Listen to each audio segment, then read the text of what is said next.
All right, everyone, it's time to have a little bit of a TDS update here. We've got an article from Salons, link in the description, archived, of course. Always archive hit pieces and clickbait, because then you're not giving any ad revenue by sharing out the link to other people. So hundreds of people will take that link and read the article, but they're not giving a cent to Salons.com, which is good. This is how we're putting pressure on some of these missing link media groups, especially because they're heavily in ad revenue. That's how they make a very large proportion of their income. And if we can force them out of the way and make them downsize or disappear, the world will be a better place. More independent commentary will be needed to pick up the slack, so it's also good for content creators to act in their self-interest by archiving everything. And I do.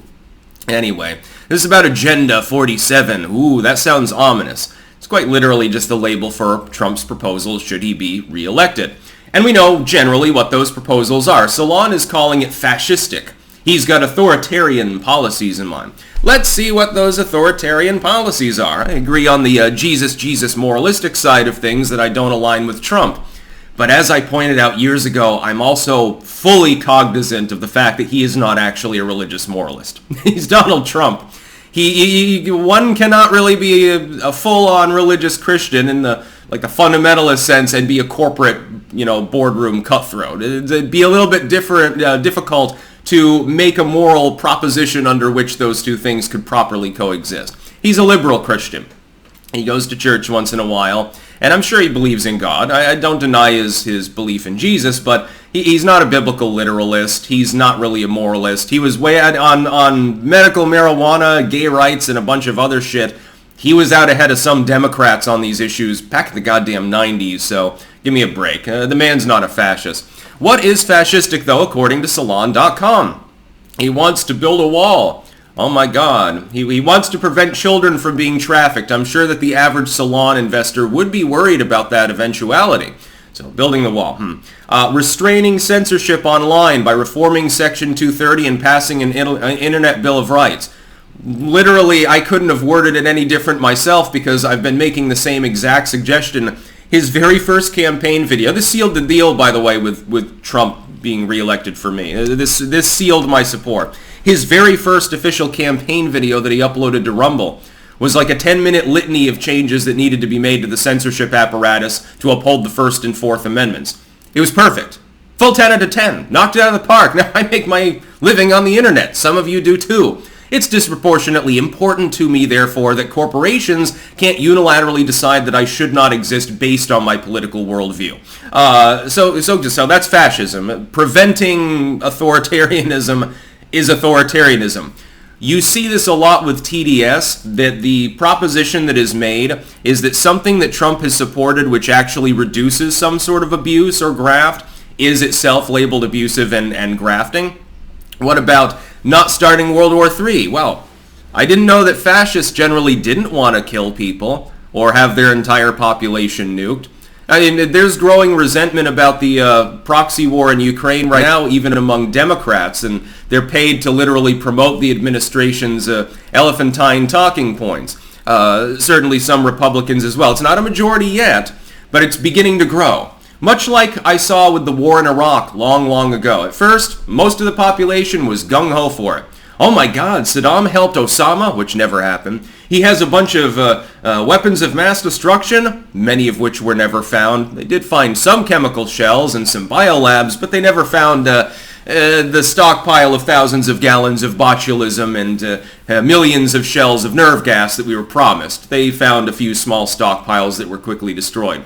They've invented the mythology that Saddam immediately, in the dead of night, as the bombs start falling with very little warning, he managed to dig up the logistic support necessary while troops were flooding in from all angles in order to get the shells over to Syria.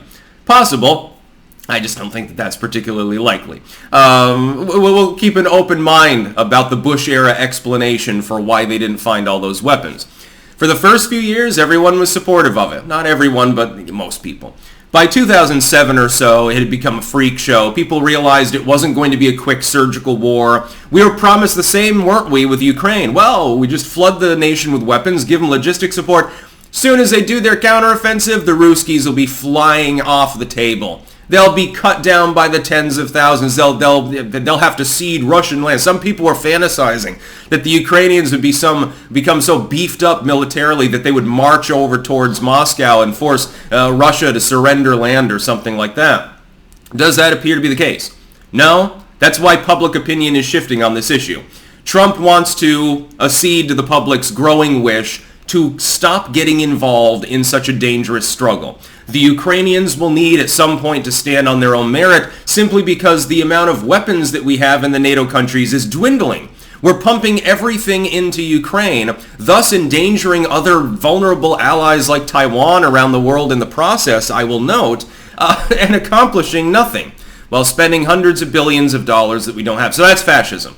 So not sending money to a nation that has several battalions of literal Nazis, I mean, not Nazis as defined by Salons, but literal ones. They're the only ones that are acceptable, according to the far left. That's fascism, too. Okay. What about tax relief? Oh, my God, he's going to give more money to billionaires and millionaires. Well, that's not what happened the last time around. This was fact-checked, by the way, repeatedly. I even see some people that generally support Trump that are living under the delusion that the Trump tax cuts weren't broadly aimed at the middle class. I analyzed it at the time. Despite the wall of propaganda surrounding it, it was not disproportionately for the wealthy. How is it fascism? Oh, the middle class will have a bit more purchasing power. Yes, that was certainly, it's on the minds of people like Mussolini on a regular basis. They cared so much about their middle class that they sent a lot of them off to die. The opposite of what Trump is doing. Where's the fascism? By the way, where's the moralism?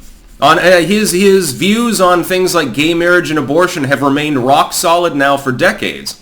He's not interested in banning abortion. He's also not interested in allowing Ralph Northam-style 9-month abortions. He's got a moderate opinion that falls in line with most of the developed countries, by the way, in Europe, that Bernie Sanders is constantly saying we need to be more like.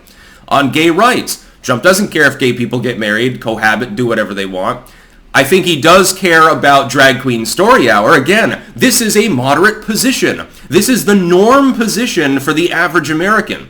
He's not extreme. He wasn't in 2016 and he's not now. And I reiterate it over and over again, and there are still some people who either think he's God Emperor, he's going to he's going to temporarily suspend the Constitution, commies from helicopters. Okay, well, that's a novel idea. Did work in one historical situation long past. That's not what Trump is aiming for. He's effectively trying to do a soft reset back to the 80s, back to the first term of Ronald Reagan. That's roughly Trump's political chops right there. A little facade of religiosity, much like with Ronald Reagan, who he was very deft at this. He was asked at one time why he didn't go to church more, and he concocted a whopper, but it was so unbelievable that people just said, okay, it's too good not to like his response. He said, well, I've got to realize that if I go to church, somebody might try to attack me, and so other people could get hurt. And so I talked to my pastor, and Jesus told me it was okay for me not to go to church. I just have a little private prayer time every Sunday. That was Ronald Reagan's excuse for why, in the end, he wasn't really a religious individual. Believer in Jesus, yes, much like Trump. I think he had bigger things to do, like manage the fucking country. So he didn't really have time to go to church, but he couldn't just tell that to people, because then they would call him a hypocrite. Trump effectively has done the same thing. He doesn't go to constant public church services for a reason as well. Probably got a chaplain in the White House when he was a president, I think. So, I mean, where's the fascism, dude? Where's my fascism? I was promised that by now the boots would be marching through the streets with the crooked cross flying up above. Where's the dystopia? It never happened. You got a lot closer to it under lockdownerism with state governors and continuing through the Biden admin. That's about all. Peace out.